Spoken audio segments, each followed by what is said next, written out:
चलो अपन ऐसे देखते हैं कि अपन को निकालना है कॉलेज के एग्जाम या जुडिशरी का एग्जाम जो भी है। ठीक है, तो पहले तो सेक्शन 9 में सवाल किस तरीके से पूछ रहा था, तो सेक्शन 9 में ना देखना तीन तरह के सवाल आएंगे। पहला सवाल आएगा कि right a short note on section 9। ठीक है, एमपी वगैरह टाइप के स्टेट्स का फेवरेट सवाल राजस्थान का। उसमें वो बोलेंगे कि ये एक्सप्लेन करो कि what is a suit of civil nature. ठीक है, ये एक सवाल आएगा। और दूसरा कहेंगे कि when can the jurisdiction of court be understood as impliedly barred. ये दूसरा पार्ट आएगा सवाल का। ठीक है, कि सूट ऑफ सिविल नेचर क्या होता है और कब ये समझ सकते हैं कि जुरिस्डिक्शन ऑफ कोर्ट जो है वो इम्प्लाइडली बार्ड है। ठीक है, ये सवाल हो गया। मतलब अभी एक किताब है, ये सब लोग लिख लो या याद रखना, मैं शेयर भी करवा दूंगा। एक बुक है सिंगल की, previous year topic wise mains question. वो बुक मतलब ना बाइबल की तरह है तुम्हारे लिए प्रिपरेशन के दौरान। तो तुम जब भी कोई टॉपिक पढ़ो, तुम उस सिंगल की किताब में जाना, उस टॉपिक से हर स्टेट में जो सवाल पूछे गए हैं वो दिए हुए हैं, तो तुम्हें वो बुक अपने साथ रखनी है। ठीक है, तो तुमने ये टॉपिक पढ़ा, फिर तुम उस किताब के सवाल निकाल के देखो। तो मैं उस किताब से ही बता रहा हूँ कि उसमें सारे स्टेट्स के आज तक के सब सवाल दिए हुए हैं, सारे क्वेश्चंस दिए हुए हैं। तो पहला सवाल ये रहेगा कि सूट ऑफ सिविल नेचर क्या होता है, कब कब सिविल कोड का जुरिडिक्शन इम्प्लाइडली बार माना जाता है। दूसरा सवाल ये रहेगा कि वो कुछ एग्जाम्पल देंगे। ठीक है, कि रिलीजियस पोजीशन निकालना, राइट टू वर्शिप वगैरह, पे वो पूछेंगे कि ये सूट ऑफ सिविल नेचर है या नहीं, ये बताओ। ठीक है, अब आता है तीसरा सवाल। तीसरा सवाल पूछा जाएगा जजमेंट राइटिंग में या डेली में। तो इस सवाल में क्या करेंगे, वो कोई एक पर्टिकुलर लॉ उठाएंगे। ठीक है, जैसे इस बार दिल्ली में उठाया था दिल्ली म्यूनिसिपल कॉर्पोरेशन वाला एक्ट। ठीक है, उस पर्टिकुलर लॉ में एक प्रोविजन होगा, वो प्रोविजन देंगे। फिर वो बोलेंगे कि मतलब ये लॉ यूज करोगे और इस लॉ के अंदर जो ट्रिब्यूनल आता है, तुम उस ट्रिब्यूनल के पास जाओगे या सिविल कोर्ट के पास जाओगे, ये बताओ। और इस सवाल में ना और कॉम्प्लेक्सिटी बढ़ाते रहेंगे, वो मैं तुम्हारे साथ खेलूंगा खेल, मतलब कहानी के बाद। तो फिर तुम्हें डिसाइड करना पड़ेगा, पूरा वकील जज वाला काम है प्रॉपर। तो ये तीन ही तरह के सवाल बन सकते हैं इस टॉपिक में, इसके बाहर सवाल बन ही नहीं सकते, मतलब जितना मेरा एक्सपीरियंस है। ये ऐसे भी बोल रहा हूँ कि जब केसेस भी पढ़ते हैं ना, ऐसे मैंने कुछ सालों के केसेस फॉलो किए थे, तो क्या होता था कि तुम मतलब एक सर्टेन पॉइंट ऑफ टाइम के बाद तुम्हें पता चलता है कि हाँ, इस सेक्शन पे ये केस आ रहा है, सिमिलर इशू है, तो इसकी सिमिलर रीजनिंग की जाएगी। मतलब हाँ, कुछ केसेस नया देते हैं, बट मोस्टली अगर एक डिस्प्यूट है, उसके लैंडमार्क केसेस लॉ सेटल्ड है ना, तो उसको सॉल्व करने का तरीका बड़ा सिमिलर सा है। तो मैं बता सकता हूँ कि मतलब प्रिंसिपल कौन सा है जो अलग अलग डिस्प्यूट्स में काम आ जाएगा, अभी जो सेटल्ड लॉ है। ठीक है, तो ये तीन तरह के सवाल हो गए। ठीक है, पहले मैंने सवाल बता दिए। अब इस पे आते हैं कि है क्या एक्चुअली। तो सेक्शन 9 सीपीसी कोई बताना चाहेगा क्या कहता है, जल्दी जल्दी। कुछ लोगों ने तो पढ़ा है ना, कोई बताना चाहेगा सेक्शन 9 सीपीसी क्या कहता है। सेक्शन 9 ऑफ सीपीसी बेसिकली ये बात करता है कि कोई भी कोर्ट, सिविल कोर्ट, वो सूट डिसाइड कर सकता है जो सिविल नेचर का है और एक्सप्रेसली और इम्प्लाइडली बार्ड नहीं है। ओके, कौन वो बार्ड जो नहीं है। दैट सूट को लाना is not barred by law. Okay okay, court decide कर सकता है या कोर्ट के नहीं, पास कोर्ट को जुडिश करना ही है। करना ही शैल करना है। Provision it is. ओके, ठीक है। ठीक है, तो ठीक है, अनन्या ने एकदम सही बताया। तो सेक्शन 9 सीपीसी एक बहुत बड़ा सेक्शन है, पर अभी उसमें बहुत सारी चीजें। तो सेक्शन 9 सीपीसी सिर्फ ये कहता है कि हर सिविल कोर्ट के पास, every civil court shall have the jurisdiction to decide a suit of civil nature unless its jurisdiction is expressly or impliedly barred। मतलब हर सिविल कोर्ट के पास शैल है, उसके पास jurisdiction होगा एक ऐसे सूट को डिसाइड करने का जो सिविल नेचर का होता है, अनलेस वो सिविल कोर्ट को एक्सप्रेसली या इम्प्लाइडली बार किया जाए, मना किया जाए। अब ऐसे समझते हैं, एक एक वर्ड लेके समझते हैं। ठीक है, ये ऑफलाइन क्लास से ज्यादा कनेक्ट तुमको मिलेगा। मतलब अगर मैं 100 200 तुम लोग साथ में बैठे होते सामने मेरे ऑफलाइन भी, तो भी मैं इंश्योर नहीं कर पाता कि एक एक को समझ में आया कि नहीं। अभी मैं कोशिश कर रहा हूँ, तो आई होप तुम इसे अप्रिशिएट करो। तो अभी और तुम मेरे साथ हो, तो हम इसको लेके चलते हैं एक एक सिंपल तरीके से। तो क्या होता है, पहले तो होती है कोर्ट। ठीक है, अब लॉ बताएगा ना कि कोर्ट तुम्हारा कोई प्रॉब्लम सॉल्व कर सकता है कि नहीं कर सकता, है ना। तुम्हारा मेरा और मान लो मेरा और अनन्या का प्रॉब्लम है। ठीक है, अनन्या मेरे पैसे लेके भाग गई। ठीक है, उसने मुझसे 1 लाख रुपए लिए और भाग गई वो। अब किस लॉ के अंदर मैं रिकवर कर सकता हूँ, है ना। और वो लॉ बताएगा ना कि तुम ऐसे ये पैसे रिकवर कर सकते हो, तुम इस कोर्ट के पास जा सकते हो। तो लॉ पहली चीज तो होता है, लॉ बताता है कि कौन सी कोर्ट डिसाइड कर सकती है डिस्प्यूट को। तो एक कोर्ट की अथॉरिटी किसी डिस्प्यूट को डिसाइड करने की, वो कहा जाता है उसका जूरिसडिक्शन। ठीक है, अब वो तीन तरीके से हो सकता है कि भाई एक सब्जेक्ट मैटर जुरिस्डिक्शन होता है, कि कोई एक कोर्ट होगी जो रिकवरी केसेस पर डिसाइड करेगी, कोई कोर्ट क्रिमिनल केसेस पर डिसाइड करेगी। एक होता है पेक्यूनरी टर्म्स में कि कोई कोर्ट जो होगी वो 20 लाख रुपए तक के सब्जेक्ट मैटर के केसेस को सॉल्व करेगी, कोई कोर्ट 2 करोड़, 2 करोड़, 5 करोड़ उस लेवल के मतलब डिस्प्यूट को सॉल्व करेगी। तीसरा होता है टेरिटोरियल मतलब डिस्प्यूट। मान लो मैं और अनन्या रह रहे हैं दिल्ली में, अनन्या मेरे से पैसे दिल्ली में लेके भाग के गई, तो मैं कौन सी वाली कोर्ट में वो केस लगाऊंगा, ठीक है। तो टेरिटोरियल एस्पेक्ट ऑफ जुरिस्डिक्शन हो गया, गोवा में जाके तो नहीं लगा दूंगा ना। तो ये 3 चीजें होती है। तो अब ये लॉ बताता है कि कोर्ट के पास जुरिस्डिक्शन होगा कि नहीं होगा, ठीक है। और वो कैसा जुरिस्डिक्शन होगा ये तुम्हें लॉ पढ़ के समझ में आता है।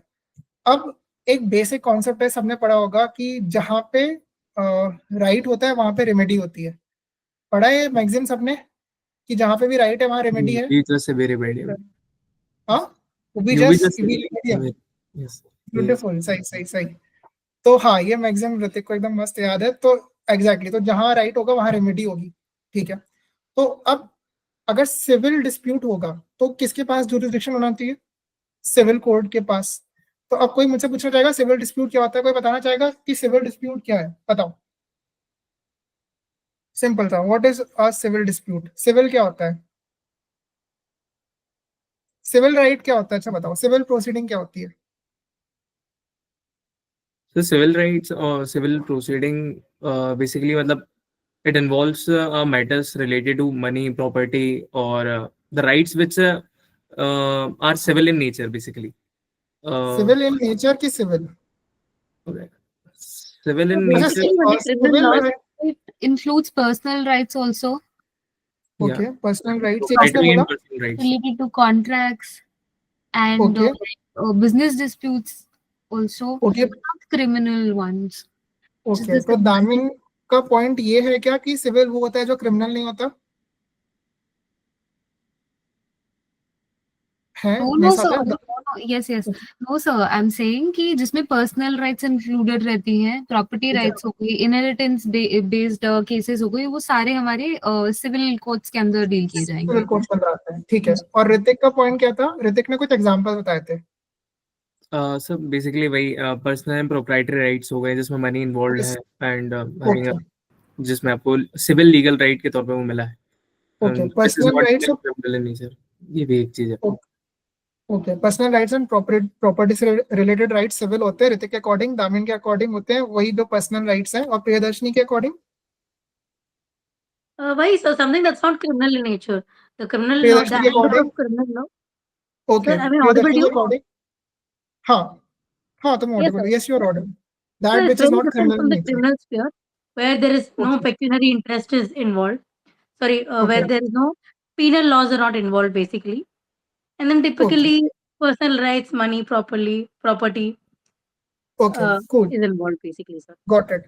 तो देखो, जो प्रियदर्शनी ने बोला ना, वही एक महान इंसान था, ब्लैकस्टोन, ठीक है। ब्लैकस्टोन लिखता है लीगल डिक्शनरी, लीगल कमेंट्री, उसने सेम चीज बोली थी। उससे पूछा सिविल राइट या सिविल प्रोसीडिंग क्या होती है, तो ब्लैकस्टोन ने आंसर दिया कि anything which is not criminal in nature is civil. जो क्रिमिनल नहीं है वो सिविल है, ठीक है। प्रियदर्शनी का पॉइंट हो गया। दामिन ने बोला था कि जो इंडिविजुअल से रिलेटेड हो वो सिविल राइट होगा। जो दामिन ने बोला ना, वो एग्जैक्टली सुप्रीम कोर्ट ने बोला था। कौन सा केस है वो तुम लोग अगली, अगर तुम लोग मेरे साथ जुड़ गए हो, कनेक्टेड हो मुझसे इमोशनली, तो वो चेक हो जाएगा अगले क्लास में। तुम लोग वो केस ढूंढ के लाना जहां पे बोला गया था, ठीक है। तो सुप्रीम कोर्ट ने आर्टिकल 133 कॉन्स्टिट्यूशन को इंटरप्रेट करते हुए बोला गया था कि सिविल राइट या सिविल प्रोसीडिंग का मतलब क्या होगा, तो वो चीज जो है किसी इंडिविजुअल राइट से डील कर रही है वो सिविल राइट या सिविल प्रोसीडिंग होगी, ठीक है।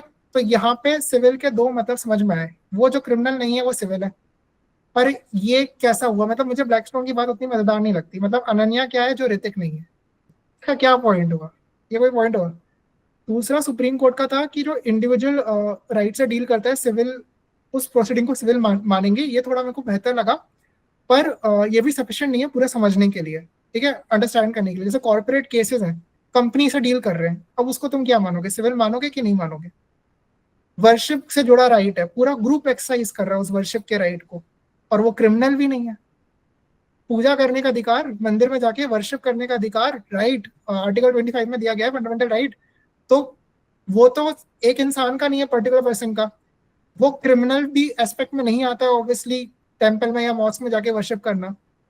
तो इंडिविजुअल भी नहीं है, क्रिमिनल भी नहीं है, वो क्या है, कैसे समझोगे फिर? तो सिविल सूट, सिविल का मतलब समझ में आया अभी कि कंफ्यूज और हो गए? तो इस कंफ्यूजन को थोड़ा और ऐड करेंगे। सेक्शन 9 क्या कह रहा है? सेक्शन 9 कह रहा है कि सिविल कोर्ट के पास जुरिस्डिक्शन होना चाहिए किस चीज का। तो मैं एग्जैक्ट वर्ड्स देखना बैरक में, वो वर्ड है सिविल सूट का जुरिस्डिक्शन होना चाहिए, ऐसा नहीं लिखा है उसमें, लिखा है जुरिस्डिक्शन होना चाहिए to decide a suit of civil nature. ठीक है, तो अभी तो क्रिमिनल और सिविल में तुमको डाउट था, अब एक नया शब्द रहता है सिविल नेचर। उसने सेक्शन 9 में ये क्यों नहीं लिखा? जब वो सिविल प्रोसीजर कोड है, सिविल लॉ से डील कर रहा है, तो उसमें सिविल सूट शब्द क्यों नहीं लिखा? क्रिमिनल प्रोसीडिंग तो बोल देते हैं, तो सिविल प्रोसीडिंग क्यों नहीं बोला? सूट ऑफ सिविल नेचर ये शब्द क्यों यूज किया? कोई है यहाँ पे जीनियस जो मुझे इसका आंसर देगा? सर क्योंकि उसके कारण जो ग्रे एरिया में छूट जाते हैं उन केसेस को तो केटर ही नहीं कर पाएंगे। ओके, ब्यूटीफुल, सही सही सही सही, बढ़िया। ग्रे एरिया से मतलब आपका क्या कहना है? मतलब जैसा हमने कहा कि वो क्रिमिनल में, जैसे आपने बताया एग्जैक्टली वही कि वो क्रिमिनल में भी नहीं आ रहे हैं, बट वो एग्जैक्टली सिविल में भी नहीं आ रहे हैं, hmm, but there okay somewhere, जैसे राइट कुछ और हो सकता है but in essence there civil in nature. Okay, ठीक है। तो भाई ये सवाल जो मैंने आपसे पूछा एक केस में आया था जो बहुत मेन केस है, PMA metropolitan versus more and मार। हर स्टैंडर्ड कमेंट्री में उस केस की 4 लाइन लिखी होंगी, सब लोग रटवाएंगे वो केस को, रट के भूल जाएंगे, और उसमें लिखा होगा कि a suit of civil nature is a wider term as compare to civil suit. और फिर दूसरी लाइन लिखी होगी, मैं टकवानी की एग्जैक्ट लाइन बता रहा हूँ, दूसरी लाइन टकवानी में लिखी गई है कि civil nature means having a fundamental character और having a fundamental trait of civil. ये एग्जैक्ट लाइन है, और ये तुम लोग लिख के याद कर लोगे, सब लोग यही करते हैं, इसको लिख के रख लेते हैं, ठीक है? क्योंकि टकवानी में मैंने तो बताया था ना, बुक्स में केस के फैक्ट्स, इश्यूज, वकीलों के आर्ग्यूमेंट्स ये सब नहीं दिया होता, बुक में इतना स्पेस नहीं है ना, वरना हजारों पन्नों की किताब हो जाएगी। ये सब दिया होता है केस में, और केस कोई पढ़ेगा नहीं, शायद 100 पेज का जजमेंट है वो, मस्त जजमेंट है, मैंने पढ़ा था, मतलब बाइबल की एक स्टोरी से शुरू होता है जजमेंट, बढ़िया जजमेंट। तो Mahim ठीक है। sir, can you हाँ just repeat that, sir? Metropolitan judgment. हाँ, PMA, Civil suit of civil. Yes, sir. हाँ yes, the name of the judgment is PMA metropolitan versus मुरनमार। ठीक है, अभी तुम लोग लिखने विखने का या कुछ भी टेंशन ना लो, मैं जजमेंट और इसके स्पेसिफिक पैराग्राफ्स भी तुमको दे दूंगा, तुम्हें कुछ लिखना ही नहीं है, बस तुम्हें ना एक अच्छा लिसनर होना है। किसी ने वो सुनी है विक्रम बेताल की कहानी? एक भूत आता है, राजा के कंधे पर बैठ जाता है, फिर वो कहानी सुनाता है और सवाल पूछता है। हाँ, तो वो भूत मैं ही हूँ, तुम लोग राजा हो, मैं तुम्हारे ऊपर बैठ जाऊंगा, सवाल पूछूंगा, तुम्हें कहानी अच्छे से सुनना है, दिमाग लगाना है, ठीक है? तो आ, हाँ भाई, क्या था? हाँ, तो पीएम मेट्रोपॉलिटन में ये सवाल आया था, तो सिंपल बताता हूँ कोर्ट ने उसको कैसे आंसर किया। कोर्ट ने कहा कि सिविल प्रोसीडिंग का, चलो मतलब सिविल सूट का मतलब हम ऐसे समझ लेते हैं, that which deals with individual, ठीक है, जो दामिन ने कहा था, ठीक है? फिर कोर्ट ने वो एग्जाम्पल दिए, जैसे ऋतिक ने एग्जाम्पल दिए थे कि रिकवरी ऑफ मनी से जुड़ा हुआ सूट हो गया, या पर्टिकुलर इंडिविजुअल्स की प्रॉब्लम से जुड़ा हुआ सूट हो गया, तो वो सिविल सूट हो गया। फिर कोर्ट ने कहा, ब्लैकस्टोन को भी साइड किया, जैसे प्रियदर्शनी ने किया था, कि जो क्रिमिनल नहीं है वो तो डेफिनेटली सिविल है।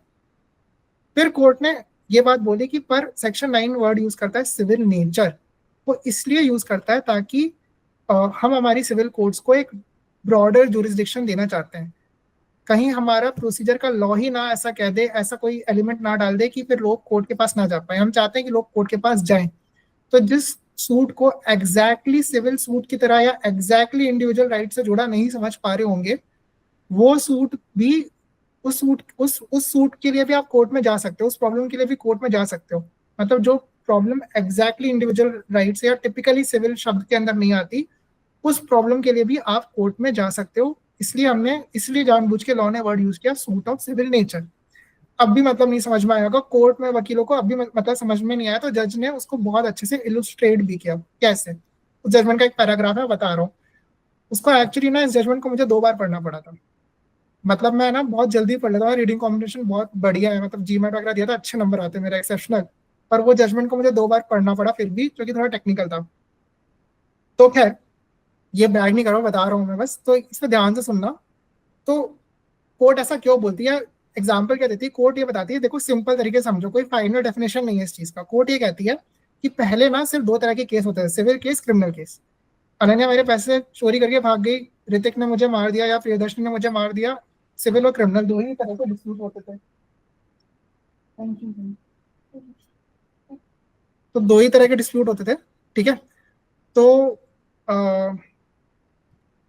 फिर क्या होता है, बाद में ना वेलफेयर स्टेट आया, तो नए नए तरह के, या हम मॉडर्नाइज हुए, तो जैसे हम टैक्स कलेक्ट कर रहे हैं, या फिर हमने फंडामेंटल राइट्स लोगों को देना शुरू किए कि भाई आप वर्शिप भी कर सकते हो।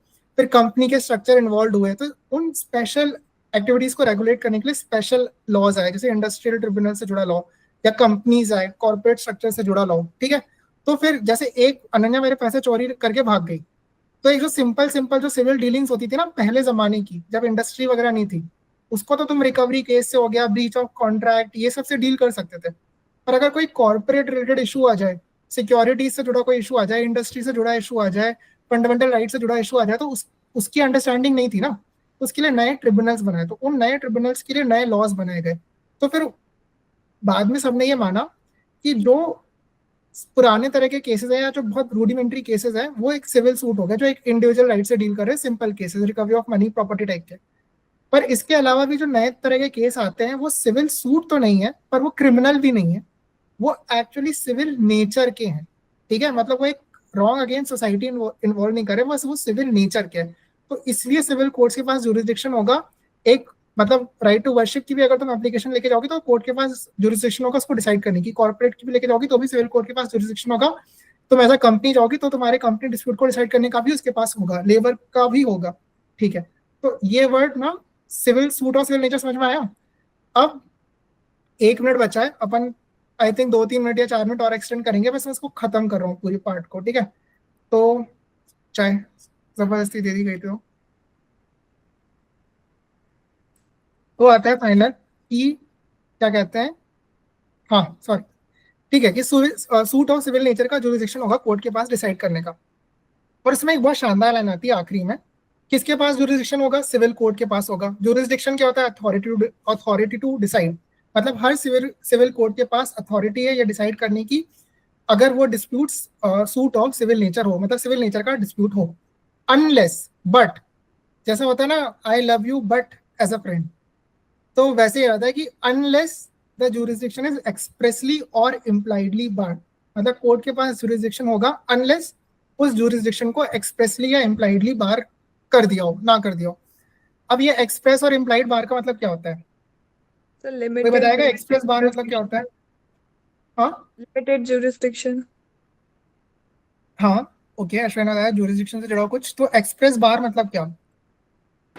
इट मीन्स एक्सप्लिसिटली बता दिया गया है कि ये नहीं करना है basically. ठीक है, परफेक्ट।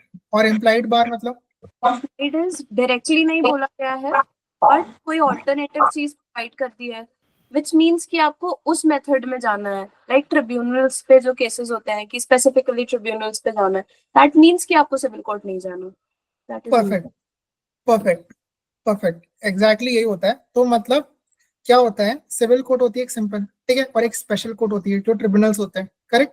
तो सिविल कोर्ट के पास सीपीसी ने तो कह दिया कि कोई भी सूट सिविल नेचर का भी हो सिविल कोर्ट उसे डिसाइड कर लेगी, ठीक है। पर उसने एक वर्ड डाल दिया कि हो सकता है बाद में हम स्पेशल कोर्ट्स बनाए, स्पेशल ट्रिब्यूनल्स बनाए। तो हम चाहेंगे ना कि स्पेशल ट्रिब्यूनल की वैल्यू कब है, जल्दी जल्दी वो डिस्प्यूट कैसे डिसाइड कर देगा, जब उसी के पास तुम जाओ। एक स्पेशल एक्ट के लिए, एक स्पेशल प्रॉब्लम के लिए हमने एक स्पेशल कोर्ट बनाई, तो लॉ भी ये चाहेगा ना कि वो स्पेशल कोर्ट ही उसे सॉल्व करे, ठीक है। तो इसलिए सीपीसी ने एक वर्ड यूज कर दिया, क्या, अनलेस एक्सप्रेसली या इम्प्लाइडली बार्ड, है ना। अब इसमें एक सवाल आता है, क्यों बार कर रहे हैं भाई सिविल कोर्ट को, क्योंकि हमने एक स्पेशल कोर्ट बना दी है, ठीक है। अभी दूसरा सवाल आता है कि बार तो कर रहे हो चलो, पर एक्सप्रेसली या इम्प्लाइडली बार क्यों कर रहे हो, अकेला एक्सप्रेसली बार क्यों नहीं किया?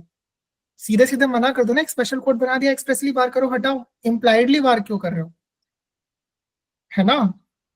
So because I love everything you can't का- be written down, no? Because everything can't be jotted down. And there are certain things which are an ambiguity. I No, think but things which are an Mhm. ambiguity will fall Mhm. under the Correct. implied nature.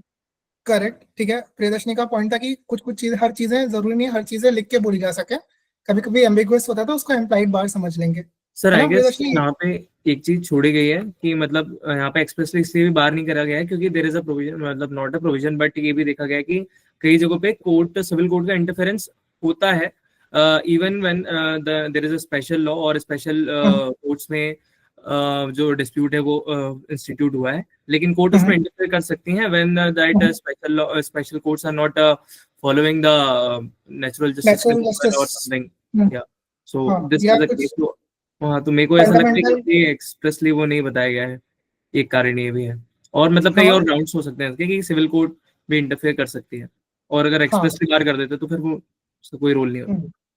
तो जो ऋतिक ने बोला ना, वो 50% Dulabhai versus state of Madhya Pradesh supreme court का एक landmark judgement है, उसमें बोला गया था। तो ये पॉइंट उठा रहा है, तो एक्चुअली पॉइंट का अंडरस्टैंडिंग थोड़ा सा ऋतिक का गड़बड़ा गया है 50% कहानी के बाद, इसलिए 50%।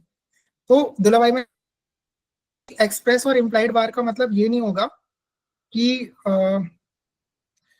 सिविल कोर्ट कभी इंटरफेयर कर ही नहीं सकती। तो उसमें बस ये बोला गया था कि एक्सप्रेस और इम्प्लाइड बार अपनी जगह है, और अगर ट्रिब्यूनल कुछ गलती करता है जो कि बहुत ही फंडामेंटल मिस्टेक हो, उसने लॉ को ही गलत समझ लिया या प्रिंसिपल ऑफ नेचुरल जस्टिस, जैसे कि सामने वाले को हियरिंग अपॉर्चुनिटी नहीं दिया, मान लो एक एग्जांपल दे रहा हूँ, उसने प्रिंसिपल ऑफ नेचुरल जस्टिस को वॉयलेट कर दिया या लॉ को ही गलत समझ लिया, तो सिविल कोर्ट इंटरफेयर कर सकती है। पर वो भी पॉइंट नहीं है, वो तो सिविल कोर्ट एक्सप्रेस बार में भी कर सकती है, इम्प्लाइड बार में भी कर सकती है। अगर ट्रिब्यूनल बहुत बेसिक गलती करे ना, तो चाहे वो एक्सप्रेस बार हो, सिविल कोर्ट का जुडिशियल या इम्प्लाइड बार हो, वो इंटरफेयर कर सकती है। बट ये एक्सेप्शनल केस है, जब उसने लॉ को ही गलत समझा या प्रिंसिपल ऑफ नेचुरल जस्टिस नहीं लगाए। पर ये भी रीजन नहीं है ना अलग अलग देने का। कहीं पे जैसे मतलब सिंपल सी बात है, अगर मैं ऋतिक को बोलता हूँ Hrithik I love you, Hrithik मुझे एक्सप्रेसली बोल सकता है आई डोंट लव यू, या ऋतिक मुझे इग्नोर कर सकता है, वो इम्प्लाइड बार हो गया। तो ऐसे लॉ में ऐसा क्यों खेल खेला जा रहा है ना, मैं मेरे और ऋतिक के बीच में समझ में आता है लॉ क्यों खेल रहा है ऐसे, कहीं पे एक्सप्रेस बार है, कहीं इम्प्लाइड बार है। और मान लो बार है ना, एक्सप्रेसली मना किया ऋतिक ने, मुझे एक्सप्रेसली मना कर दिया या इम्प्लाइडली मना कर दिया, दोनों में फर्क क्या पड़ा, आखिरी में तो मना ही किया ना। तो है क्यों ऐसा, ये सेक्शन क्यों है ऐसा? इसलिए प्रियदर्शनी, इसलिए समझ में नहीं आता ना सीपीसी। प्रियदर्शनी साथ हो गया? Yes, I'm listening to you, sir. सुन ही रही हूँ। This is the reason ना, this law is so complicated, like strange ना। Yes, sir. One of the reasons, certainly. हाँ करेक्ट। तो क्यों है ऐसा भाई, एक्सप्रेस और इम्प्लाइड बार अलग अलग क्यों दिया है? कोई जीनियस है?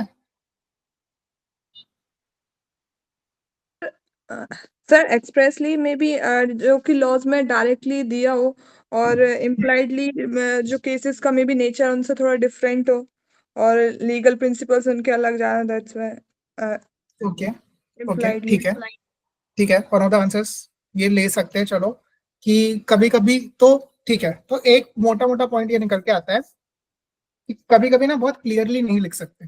जैसे कि अब मैं एग्जांपल देके समझाता हूँ। इंडियन फॉरेस्ट एक्ट 1927, उसका एक सेक्शन है 52, ठीक है, चेक कर लेना, सेक्शन याद करना फर्क नहीं पड़ता, कोई सा भी सेक्शन है, बस तुम इंडियन फॉरेस्ट एक्ट गूगल करना, बार या जुरिसडिक्शन कंट्रोल एक्ट कर देना तो दिख जाएगा। तो सेक्शन याद करने की कोशिश मत करना, समझने के लिए बता रहा हूँ, तुम्हारे लिए रेलेवेंट नहीं है, वो वकीलों के लिए रेलेवेंट है ऐसा तो, बट टू एक्सप्लेन यू, ठीक है। तो उसमें ना क्लियरली दिया हुआ है कि नॉट विथ स्टैंडिंग सीआरपीसी और एनी अदर लॉ, ठीक है, अगर वो पेड़ या ट्रीज को चोरी करना है या कुछ भी फॉरेस्ट रिलेटेड डिस्प्यूट है फॉरेस्ट प्रोड्यूस से जुड़ा, तो जो इंडियन फॉरेस्ट एक्ट के अंदर जो कोर्ट या ऑफिसर्स दिए गए वही उस डिस्प्यूट को सॉल्व करेंगे, not with standing any other law, और बाकी सारी कोर्ट्स बार्ड है, ठीक है। फिर एक आता है दिल्ली म्युनिसिपल कॉर्पोरेशन का एक्ट का सेक्शन 171, जो इस बार डीजेस ने पूछा। डीजेस के उस डीजेस इस पे कठिन एग्जाम कहते हैं ना, डीजेस बहुत मतलब डीजेस ये इंश्योर करता है कि कोई मतलब पढ़ के आया हो बच्चा, क्योंकि बेरेट खोल के भी आंसर ना कर दे, थोड़ा सा तो पढ़ा उसने। तो सेक्शन 171 डीएमसी कहता है कि वो ये नहीं कहता कि बाकी कोर्ट्स बार्ड है, पर वो सेक्शन 171 ये कहता है कि जो टैक्स के असेसमेंट का डिस्प्यूट होगा उसको डिसाइड करने की authority DMC Delhi municipal corporation के पास होगी, और उसका डिसीजन फाइनल होगा। बस वो इतना कहता है, वो ये नहीं कहता कि बाकी बार्ड है। तो कोर्ट ने क्या माना कि जो लॉ ऐसा कह रहा है ना कि हमने नया लॉ बनाया नए प्रॉब्लम के लिए, हमारी कोर्ट का फाइनल डिसीजन होगा। तो कोर्ट ने ये कहा कि इसका मतलब है कि वो इनडायरेक्ट दूसरे लफ्जों में एक हम्बल तरीके से ये कह दे रहा है कि बाकी कोर्ट्स भैया बार्ड है। और फिर एक स्पेशल प्रोविजन आ गया, एक स्पेशल लॉ आ गया दूसरे टाइप का, जो इंडियन फॉरेस्ट एक्ट है, जो ये कह रहा है एग्जैक्टली साफ शब्दों में, कड़े शब्दों में कह दे रहा है, स्ट्रॉन्ग वर्ड्स में, कि इस डिस्प्यूट को तो मैं ही डिसाइड करूंगा, और not standing any other law, तुम सब कुछ फर्क नहीं पड़ता मुझे, तुम लोग हो सीआरपीसी है कुछ नहीं, मेरे प्रोसीजर से ही डिसाइड होगा, मैं डिसाइड करूंगा, बाकी सारी कोर्ट्स बार्ड है। ठीक है, तो ये हो गया एक्सप्रेस बार्ड। तो अभी जब मैं पढ़ रहा था ना जैसे, तो सिंपल सा जो अंडरस्टैंडिंग है, जो सिंपल सा डिफरेंस है वो ये है कि जैसे फॉरेस्ट हो गई या वुमेन एंड चिल्ड्रन हो गए, ये इश्यूज ऐसे ना जहाँ पे आप रिस्क नहीं ले सकते या बहुत स्पेशल राइट्स से जुड़े हुए हैं, पब्लिक राइट्स या पब्लिक इंटरेस्ट इन्वॉल्व हो, इनको लेके अगर स्पेशल ट्रिब्यूनल बनाया गया या अर्जेंसी, एक मैटर ऑफ अर्जेंसी बहुत ज्यादा इन्वॉल्व थी इनको लेके, तो उसको जितना अच्छे से स्पेसिफाई हो सकता है उतने अच्छे से स्पेसिफाई किया गया, जितनी ज्यादा एक्सक्लूसिविटी हो सकती है उतनी ज्यादा दी गई। तो इसलिए फॉरेस्ट एक्ट में तो क्लियरली बता दिया कि भाई फॉरेस्ट से रिलेटेड डिस्प्यूट है तो तुम उसको बाईपास नहीं कर सकते, फॉरेस्ट से जुड़े जो कोर्ट्स है, ट्रिब्यूनल्स है उनको।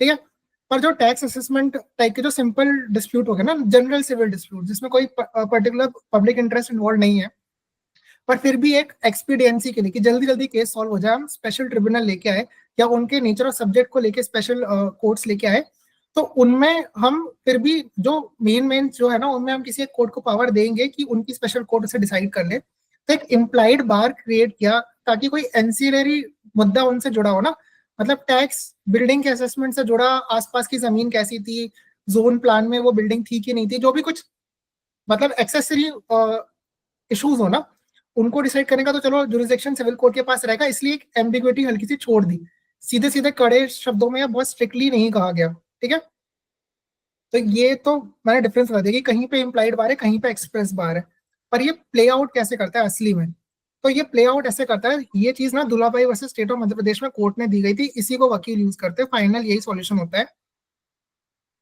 सिंपल सा एक फंडा लगाते हैं, अगर स्टैट्यूट ने कह दिया कि एक्सप्रेस बार है, मतलब सिविल कोर्ट के पास जुरिसडिक्शन नहीं होगा, अनलेस जो ऋतिक ने पॉइंट उठाया था कि सिविल कोर्ट एक basic fundamental interpretation of law को ही गलत इंटरप्रेट कर रही है सिविल कोर्ट, या प्रिंसिपल ऑफ नेचुरल जस्टिस को वॉलेट कर रही है, तो वो मतलब स्पेशल कोर्ट वॉलेट करी तो सिविल कोर्ट इंटरफेयर कर लेगी, पर नहीं होगा। अगर एक्सप्रेस बार है तो इसके अलावा सिविल कोर्ट के पास जुरिसडिक्शन होगा ही नहीं किसी भी सर्कमस्टेंस में।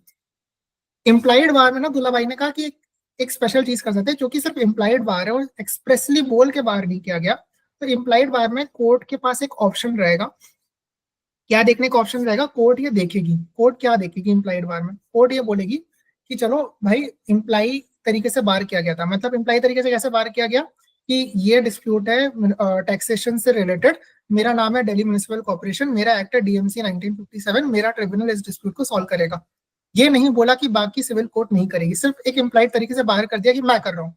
तो इसमें ये देखेंगे जब तुम इम्प्लाइड तरीके से बोल रहे हो कि मैं कर रहा हूँ, हाँ मुझे सब आता है, मैं सारा काम कर दूंगा, तो जब तुम ये बोल रहे हो कि हाँ मैं कर दूंगा, तो क्या तुम वो रेमेडी प्रोवाइड कर रहे हो जो एक ऑर्डिनरी सिविल कोर्ट से मिल सकती थी? क्या तुम जो डिस्प्यूट आ रहा है उस डिस्प्यूट को पूरी तरीके से डील करने के लिए केपेबल हो?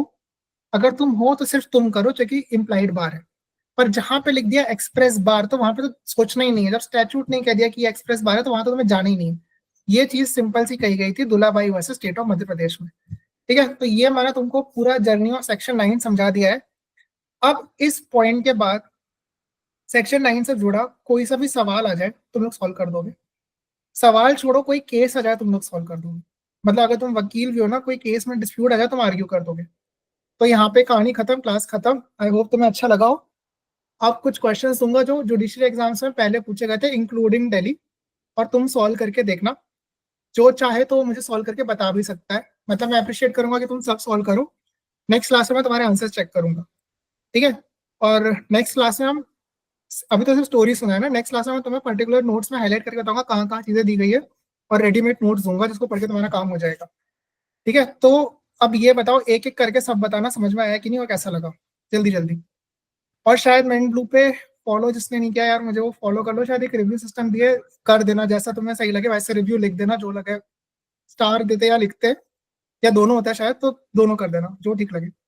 तो खत्म है क्लास यहाँ पे, सबको समझ में आया क्या? Maham sir, I have one हाँ last question, sir. हाँ So हाँ now that when they say it's impliedly, certain things are impliedly barred. So does that mean that it can be discretionary according to the judge and say, अचानक से कि this is impliedly barred, this can't be taken, because again impliedly barred, it doesn't have a specific standard to what is it, what extent can it go. So can you Correct. explain on that note, sir? Yes, I'll try to explain on this note. So basically the term implied bar is not giving discretion to a court right, to refuse a particular suit. So if they wanted to give the discretion to the court, they would have used the term may.